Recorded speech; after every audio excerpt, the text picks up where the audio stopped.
وَلَقَدْ يَسَّرْنَا الْقُرْآنَ لِلذِّكْرِ فَهَلْ مِن مُّدَّكِرٍ۔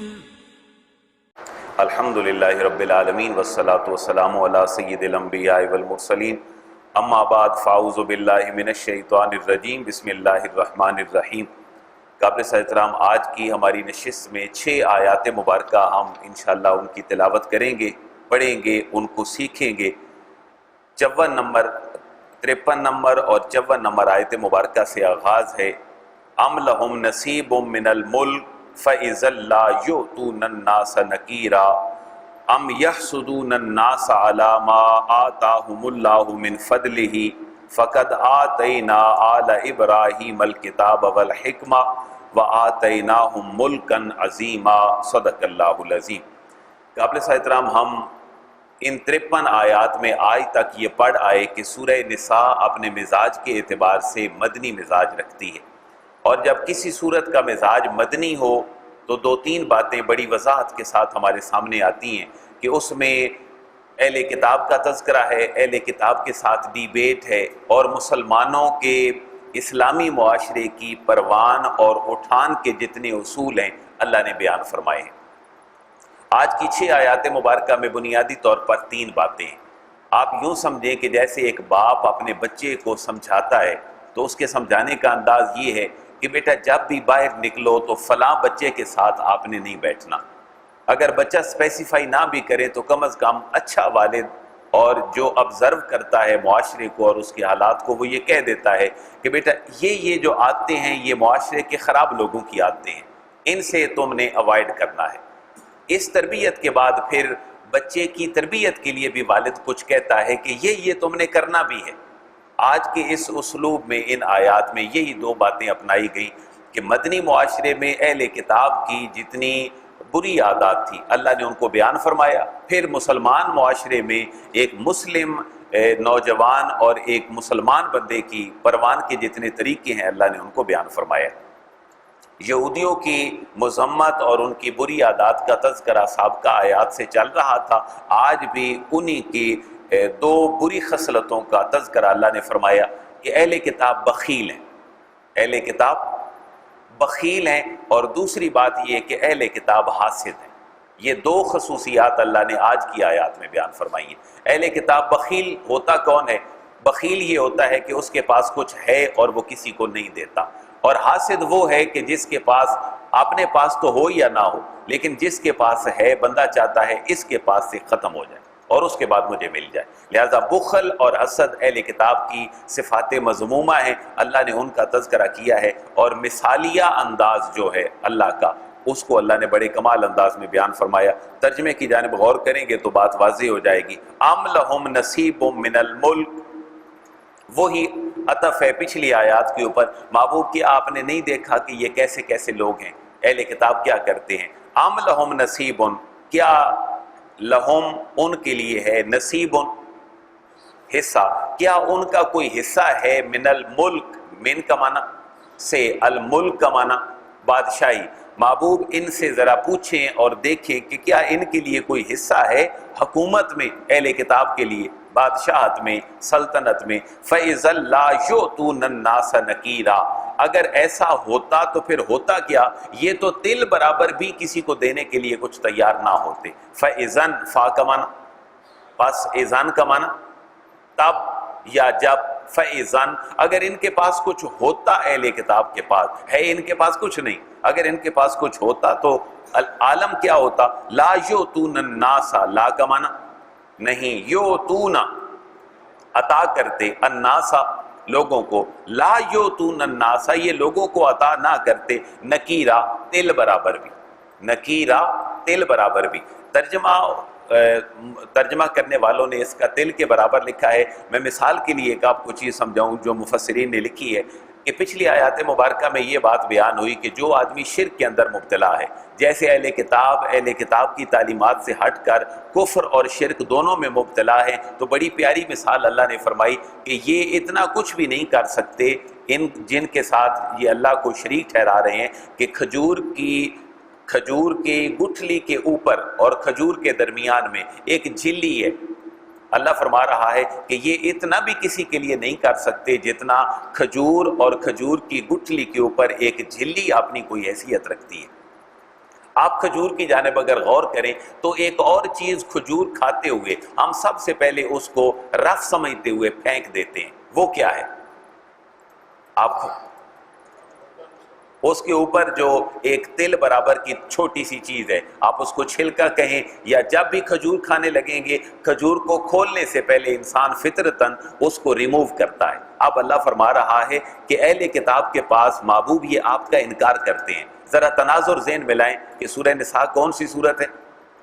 مدنی، اور مدینے کے اندر سب سے بڑا انداز ڈیبیٹ اور گفتگو کا انداز، مناظرانہ انداز اہل کتاب کے ساتھ ہے۔ اللہ فرما رہا ہے محبوب یہ آپ کی رسالت کا انکار کرتے ہیں، ان کے پاس تو ہے ہی کچھ نہیں، اگر ہوتا بھی تو یہ کسی کو اتنا بھی نہ دیتے جتنا ایک کھجور کے اوپر ایک چھلکا ہے یا ایک تل کے برابر وہ ایک پوائنٹ ہے، جیسے انسان اس کو ریموو کر کے پھینک دیتا ہے کہ یہ میرے کام کا نہیں ہے۔ محبوب یہ تو اتنا بھی کسی کو دینے کے لیے تیار نہیں ہے۔ اس صفت کو مفہوماً ہم نے یہ کہا کہ ان کے اندر بخل کی کیفیت ہے، وہ بخیل ہیں، کسی کو دینے کے لیے کچھ تیار نہیں ہے۔ فَإِذَا لَا يُؤْتُونَ النَّاسَ نَكِيرًا، اگر ایسا ہوتا تو نہ دیتے یہ لوگوں کو تل برابر بھی کوئی چیز، حالانکہ ایسی بات نہیں ہے۔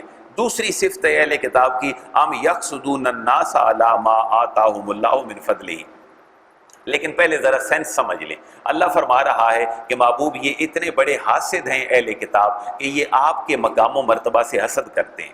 حسد کیسے کرتے ہیں کہ میں نے اپنے محبوب کریم کو مبعوث تو کر دیا، لیکن انہیں سوچنا چاہیے کہ یہ اولاد کس کی ہیں؟ یہ حضرت ابراہیم علیہ السلام کی اولاد ہے، حضرت ابراہیم کے بیٹوں میں سے ملت اسماعیلی کے ساتھ ان کا تعلق ہے، اور اس کے بعد اگر اب بھی محبوب یہ آپ کا انکار کرتے ہیں تو پھر ان کے اندر حسد کی کیفیت ہے اور تو کچھ نہیں ہے۔ اور وہ حسد کیا ہے کہ پہلے نبی آ رہے تھے بنی اسرائیل میں، اب نبوت اتنے طویل عرصے کے بعد، ہزاروں انبیاء کے تشریف لانے کے بعد وہ نبوت بنی اسرائیل سے کہاں شفٹ ہو گئی؟ بنی اسماعیل میں، حضرت اسماعیل کی اولاد میں آ گئی۔ پہلے حضرت یعقوب تھے، حضرت یعقوب کے دو بیٹے تھے، حضرت اسحاق اور حضرت اسماعیل۔ حضرت اسحاق کے بیٹے حضرت یعقوب تھے، حضرت یعقوب کے بیٹوں میں پھر نبوت چلی اور ہزاروں انبیاء حضرت عیسیٰ تک تشریف لائے۔ لیکن یہ جو عادت بن چکی تھی ہر بندے کی کہ اب نبی آنا ہے تو بنی اسرائیل میں، اب یک لخت ہزاروں سال کے بعد نبی آ گیا حضرت اسماعیل کی اولاد میں، تو انہیں حسد کی کیفیت یہ پیدا ہوئی کہ نبوت بنی اسماعیل کے اندر کیوں چلی گئی، بنی اسرائیل کے اندر ہی کیوں نہ رہی۔ اور پھر انہیں سمجھایا گیا بھائی اللہ کے بندو غور تو کرو کہ یہ بھی تو اسی خاندان کے چشم و چراغ ہیں۔ اگر حضرت اسحاق کے بیٹوں میں، حضرت یعقوب کی اولاد میں اور آگے چلتے ہوئے نبوت آ رہی تھی بنی اسرائیل میں، تو بنی اسماعیل بھی تو انہی کی اولاد ہیں حضرت ابراہیم کی، یہ کوئی نئے گھر میں تو نبوت نہیں چلے گی، لہذا حسد نہ کرو، میرے نبی کی تعلیمات کے اوپر ایمان لاؤ۔ وَأَمْ يَحْسُدُونَ النَّاسَ عَلَى مَا آتَاهُمُ اللَّهُ مِنْ فَضْلِهِ، اب وہ چونکہ ایمان نہیں لا رہے اہل کتاب تو اللہ ان کو بتا رہا ہے کہ ان کے ایمان نہ لانے کی وجہ حسد ہے۔ ام یقصدون الناس، ام کا معنی کیا؟ یہ یا کے معنی میں بھی استعمال ہوتا ہے لیکن انٹیروگیٹو سینس بھی ہے۔ ام یقصدون الناس، ترجمہ آپ خود کریں گے، آج تک کوئی ایسا لفظ نہیں ہے جو آج ان دو آیات میں نیا ہو جو آج تک ہم ترجمہ پڑھ رہے ہیں، ایک لفظ بھی نیا نہیں ہے۔ ام کا معنی کیا؟ یقصدون، حسد کرتے ہیں، یہ پریزنٹ اور فیوچر سینس ہمیں دے رہا ہے۔ حسد یقصدو تھا، اب یقصدو کی پوری گردان ہے، وہ ایک حسد کرتا ہے، یقصدو وہ دو کرتے ہیں، یقصدان وہ سب حسد کرتے ہیں، یقصدون۔ ام یقصدون، محبوب کیا وہ حسد کرتے ہیں، الناس لوگوں سے، علی ما آتاہم اللہ من فضلہ، علی کا معنی پر، ما جو آتاہم ان کو عطا کیا ہے، اللہ نے جو کچھ اللہ نے ان کو عطا کیا ہے، کیا اس اللہ کی عطا پر یہ حسد کرتے ہیں؟ اور اللہ نے عطا کیسے کیا ہے؟ من فضلہ، اپنے فضل سے، من کا معنی سے، فضل ہی اپنے فضل سے۔ اور فضل کیا ہوتا ہے؟ ہم پچھلی آیات سے پڑھ آئے ہیں کہ اللہ سے ہمیشہ اس کا فضل اور کرم مانگنا چاہیے، اور فضل اور کرم وہ ہوتا ہے جو بن مانگے اللہ اپنے بندوں کو عطا کرتا ہے۔ میں اور آپ انسان ہیں تو یہ اللہ کا کیا ہے؟ یہ اللہ کا فضل ہے۔ تو اللہ ہمیشہ ریئلائز کروا رہا ہے کہ انسانوں کو اللہ جتنی نعمتیں دیتا ہے وہ اس کے مستحق نہیں ہے، یہ صرف اللہ کا خاص فضل ہے جو اللہ اپنے بندوں کو دے رہا ہے۔ اب پھر وہی بات سمجھائی گئی کہ اللہ کے بندوں، اہل کتاب یہودیوں، ذرا یہ تو غور کرو کہ یہ بھی تو اسی ملت ابراہیمی اور خاندان ابراہیمی کا چشم و چراغ ہیں جناب محمد مصطفیٰ۔ فقد آتینا، فا کا معنی، بس قد کا معنی تحقیق، ویریلی، نو ڈاؤٹ، آتینا ہم نے عطا کیا، آل ابراہیم، آل ابراہیم کو دو باتیں، الکتابہ کتاب یعنی تورات، والحکمہ اور اس تورات کے احکامات کو سمجھ کر کمال طریقے سے لوگوں تک پہنچانا، یہ حکمت ہے۔ یعنی دین کو سمجھ کر کمال طریقے سے لوگوں تک پہنچانا، یہ کیا ہے؟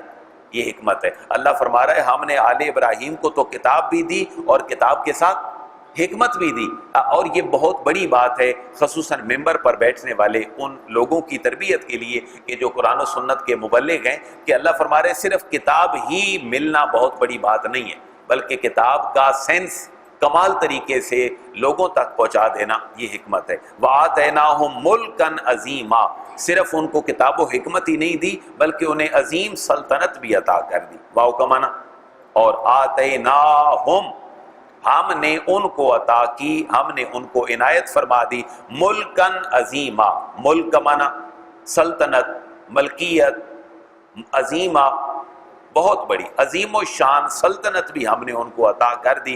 محبوب اگر یہ سمجھے تو پھر آپ میں اور حضرت ابراہیم کی اولاد میں انہیں فرق نہیں کرنا چاہیے، آپ اسی خاندان کے چشم و چراغ ہیں۔ فَمِنْهُمْ مَنْ آمَنَ بِهِ وَمِنْهُمْ مَنْ صَدَّ عَنْهُ، یہ تاریخی تسلسل ہے، انبیاء جو اللہ نے مبعوث فرمائے ان کے ساتھ لوگوں کا ٹریٹ کیا رہا، کیا انہوں نے انبیاء کو قبول کیا یا نہیں؟ اللہ فرما رہے محبوب یہ حاسد بھی ہیں، یہ بخیل بھی ہیں، لیکن پریشان نہ ہو، ہمیشہ جب اللہ نبی بھیجتا ہے تو بعض لوگ اس نبی کی نبوت کا اقرار کرتے ہیں اور بعض لوگ نبی کی نبوت کا انکار کرتے ہیں۔ فَمِنْهُمْ مَنْ آمَنَ بِهِ، فا کا معنی، مِنْهُمْ، من کا معنی سے، ہم ان میں سے، کچھ وہ ہیں من آمَنَ بِهِ جو ان کے اوپر ایمان لائے، وَمِنْهُمْ مَنْ صَدَّ عَنْهُ، واو کا معنی، اور منہم ان میں سے کچھ لوگ وہ ہیں من صد عنہ جنہوں نے ان سے منہ پھیر لیا، صدا یصد عنہ ان سے منہ پھیر لیا، وکفا بجہنم سعیرا، اور نبیوں کے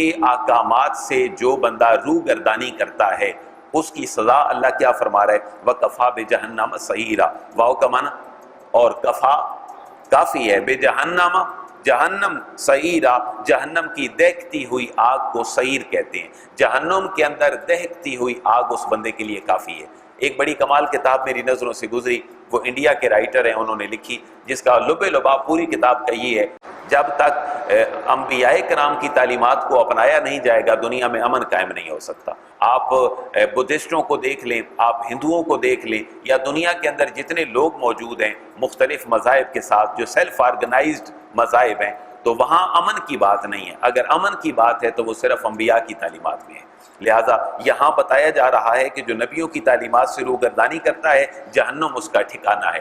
اب ہم ایک قرآن کا اسلوب اور پڑھتے آئے ہیں، قرآن کے جتنے بھی اسالیب ہیں، جتنا بھی قرآن کے انداز ہیں، ان میں سے ایک انداز ہے کمپیریٹیولی قرآن جائزہ لیتا ہے اچھے لوگوں کا، برے لوگوں کا۔ یہ دو آیات جو اب میں آپ کے سامنے پڑھنے لگا ہوں، یہ دونوں آیات تقابلی انداز کی ہیں۔ اللہ نیک لوگوں کے ساتھ برے لوگوں کا تذکرہ فرماتا ہے اور برے لوگوں کے ساتھ نیک۔ وجہ کیا ہوتی ہے کہ نیک کو اپنا تذکرہ برے آدمی کے ساتھ پڑھ کر یہ احساس ہو کہ میں، اللہ نے فضل فرمایا ہے میرے اوپر تو میں اللہ کا شکر ادا کروں، اور جب برا بندہ نیک بندے کے تذکرے کے ساتھ اپنا تذکرہ پڑھتا ہے تو اس کے اندر موٹیویشن پیدا ہوتی ہے کہ میں بھی کیا ہو جاؤں، اچھا ہو جاؤں۔ یہ دونوں انداز اس کتاب کے اندر ہیں۔ ان الذین کفروا بآیاتنا سوف نصلیہم نارا، ان بے شک، الذین یہ اسماء موصولہ میں سے ہے، ہم نے 6 الفاظ پڑھے ہیں۔ ایک کے لیے کیا لفظ ہے؟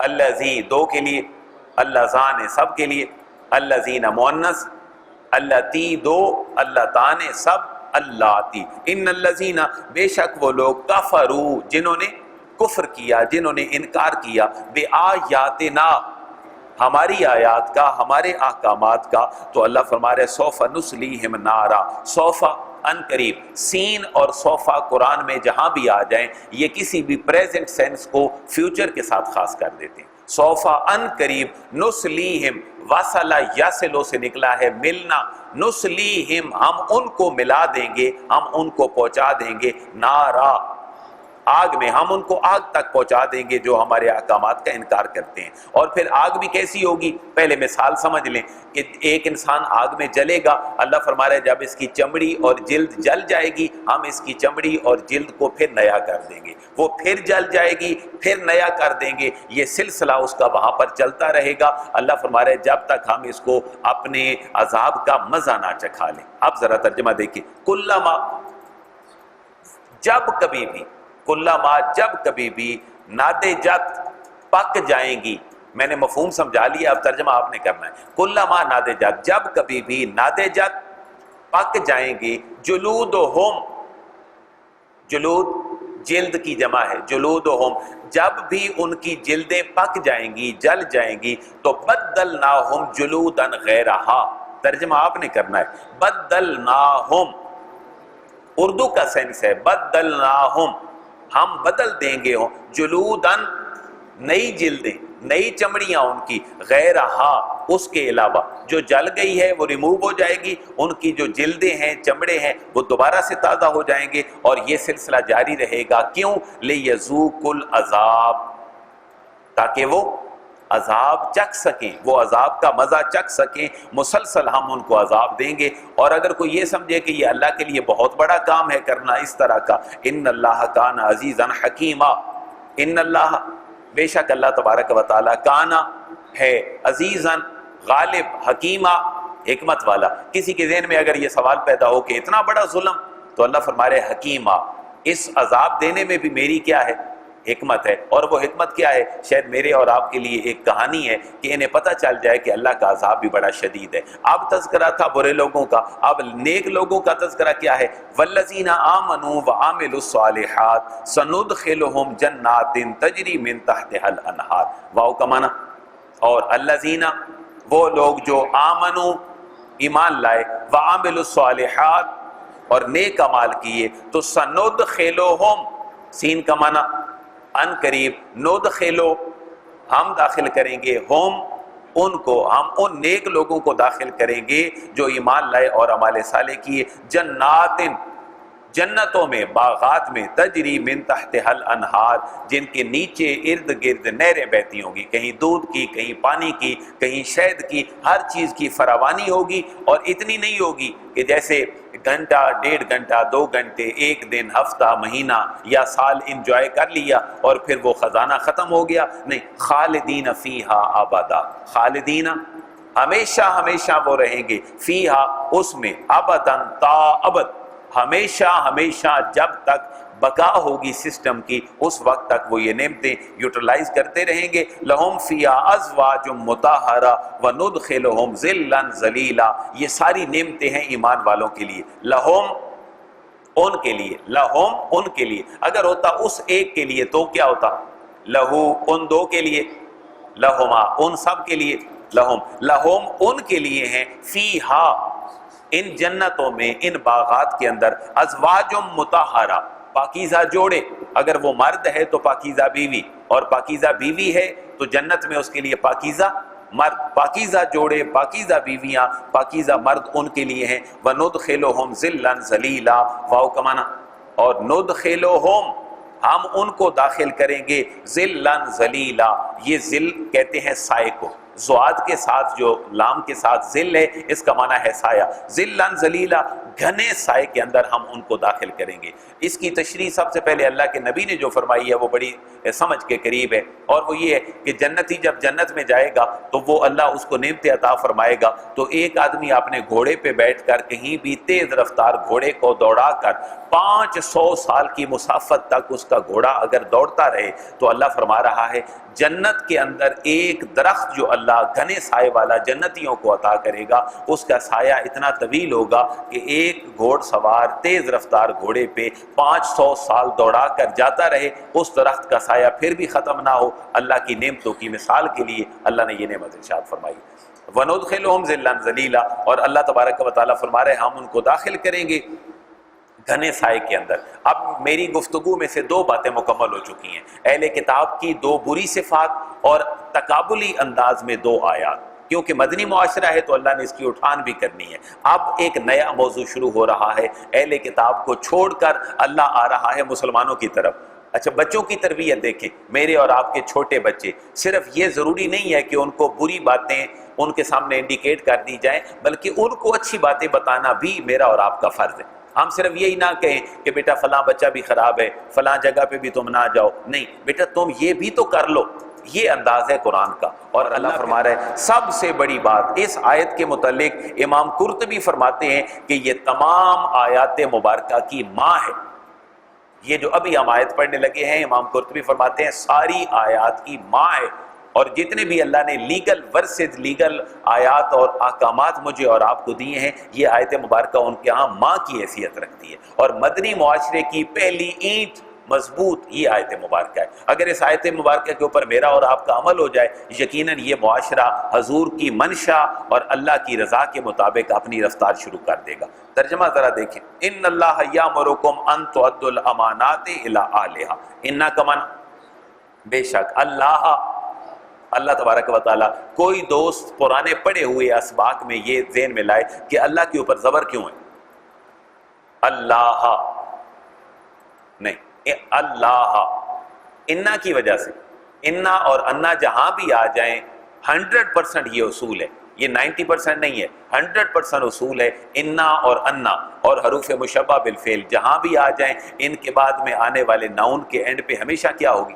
زبر ہوگی۔ آپ جب کلمہ پڑھتے ہیں کلمہ طیبہ تو وہ کیا ہے؟ لا الہ الا اللہ محمد رسول اللہ، لا الہ الا اللہ محمد رسول اللہ۔ لیکن جب ہم دوسرے کلمے کی طرف آتے ہیں اشہد ان محمدن، تو یہاں محمدن کیوں ہے؟ انا کی وجہ سے ہے، کیونکہ اس کے شروع میں انا آ گیا ہے۔ تو ان اللہ، بے شک اللہ تبارک و تعالی، یامرکم، یامرو حکم دیتا ہے، کم تمہیں، ان تؤدوا الامانات، ان کا معنی کہ تؤدو تم ادا کر دو، الامانات امانتیں، الی اہلھا ان کے اہل کے، جو امانتوں کے اہل ہیں وہ اپنی امانتیں جہاں تک پہنچانی ہیں پہنچا دے۔ اب کہاں کہاں امانتیں ہیں؟ میری اور آپ کی یہ 60 70 80 سالہ زندگی، یہ اللہ کی طرف سے کیا ہے؟ امانت ہے۔ اسی لیے علماء کہتے ہیں مرتے وقت اپنی چیزیں اگر آپ ڈونیٹ کر کے جاتے ہیں تو جن کا موقف ہے کہ آپ اپنی چیزیں ڈونیٹ نہیں کر سکتے، آنکھ ڈونیٹ نہیں کر سکتے، اپنے اعضاء ڈونیٹ نہیں کر سکتے، اس کی وجہ صرف یہ ہے کہ ہمارے پاس یہ جان اور یہ ہمارے انسٹرومنٹس اور ہمارا پورا ایک باڈی سٹرکچر یہ میرا نہیں ہے، بلکہ یہ کس کا ہے؟ اللہ کا، یہ امانت ہے۔ اس لیے جن علماء کے نزدیک یہ ڈونیٹ کرنا چیزیں ٹھیک نہیں ہے، اس کی وجہ یہ ہے کہ یہ امانت اللہ کی ہے، ہم اللہ کی امانت کے اندر امینڈمنٹ کرنے کا مجھے اور آپ کو کوئی اختیار نہیں۔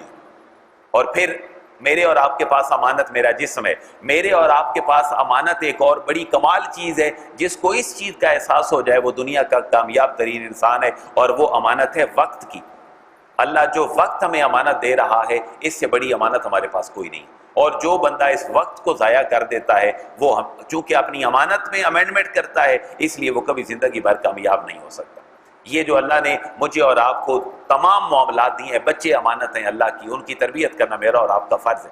پورا خاندان جس کا میں اور آپ گارڈین ہیں، یہ اللہ نے ہمیں امانتیں دی ہیں، ان امانتوں کو کمال طریقے تک پہنچانا ہے۔ اگر میں اور آپ یہ سوچ رکھیں گے بھائی کرتے رہیں جو کرتے ہیں، میں تو سمجھاتا ہوں سمجھتے نہیں ہیں، یہ مایوسی والی بات ہے۔ یہ تمام چیزیں اللہ نے مجھے اور آپ کو امانت دی ہیں۔ ایک عالم کے پاس، ایک مفتی کے پاس، ایک مولوی کے پاس ممبر، یہ امانت ہے۔ ایک مقتدی کے پاس اس کی سماعت ہے، اس کی امانت ہے۔ قدم قدم پہ اللہ مجھے اور آپ کو امانت دے رہا ہے۔ اسی لیے تو فرمایا زنا صرف وہ نہیں ہے جو تم کسی کے ساتھ فزیکلی کرتے ہو، اس کی طرف جانے والے سارے راستے ممنوع ہیں۔ تم آنکھ کے ساتھ کسی کو دیکھو تو یہ بھی کیا ہے؟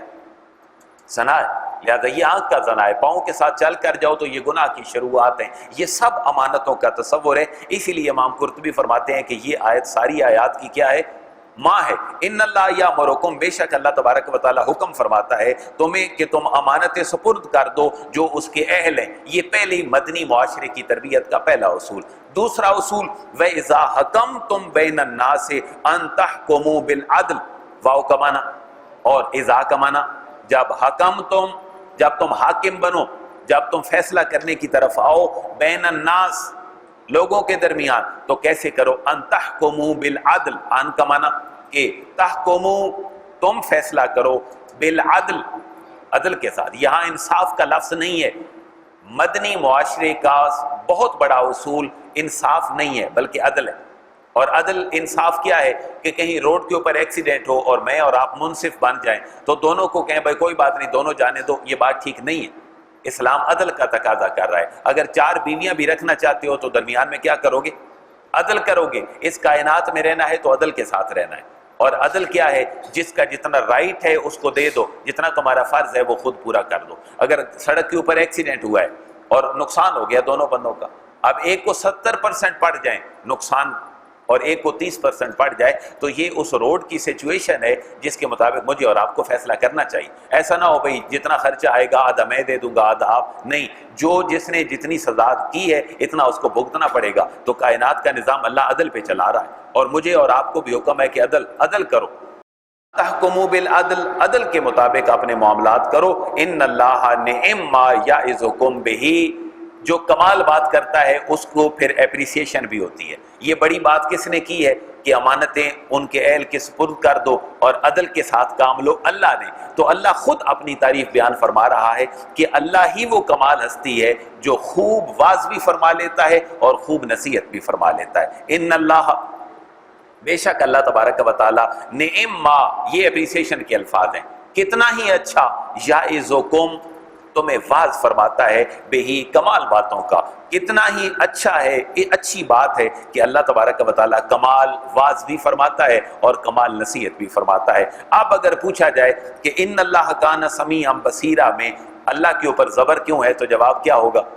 اس کے شروع میں انا آ گیا ہے، اور انا اور انا جہاں بھی آ جائے اس کے بعد ہمیشہ ناؤن آئے گا، کبھی ورب نہیں آئے گا۔ انا اور انا کے بعد آنے والا ہمیشہ ناؤن ہوگا، ورب نہیں ہوگا، اور جو ناؤن ہوگا اس ناؤن کے اوپر ہمیشہ زبر ہوگی۔ بے شک اللہ تبارک و تعالی کانا ہے، سمیع، سننے والا، بصیرہ، دیکھنے والا۔